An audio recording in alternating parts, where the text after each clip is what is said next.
Deməli uşaqlar, belə bir misalımız var bizim. Deyir ki, A çıxısı kök altında A bərabər 3 olarsa, A kvadrat çıxısı 7 ifadəsinin qiymətini tapın. İlk baxışda sadə soru göstərir, amma yol səhv getdikcə tam başqa bir cavab gələcəksən, yəni cavabı bilmirsən.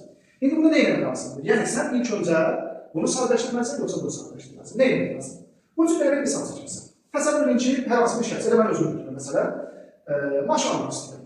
Mən maşın seçmək üçün birinci maşın bazarını tapmalıyam, düzdür?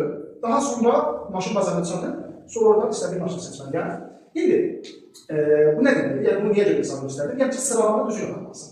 İndi bu ifadədə bunu birinci sadələşdirək, yoxsa bunu sadələşdirək? Baxın, sözsüz ki, sıralamanı düzgün yapmaq üçün birinci buradan başlayaq. Deməli, mən nə edəcəm? İlk öncə A çıxısı kök altında A bərabərdir 3 ifadəsini sadələşdirəcəm.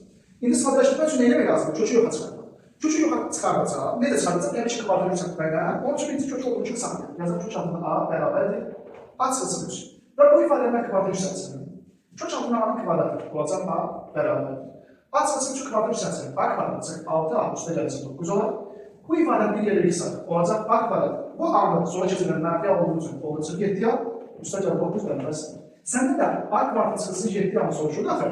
İndi bu 9'u atı çıxısı olacaq. Mənfi 9. Elə səndən nə istədir? A kvadratı çıxı 7 A cavabı neçədir? Mənfi 9. Hər qədər sübut elədi ki, sıralamanı düzgün yapardıqda verilən ifadəni sadələşdirsən, axtarılan cavab elə özü gəlib çıxır.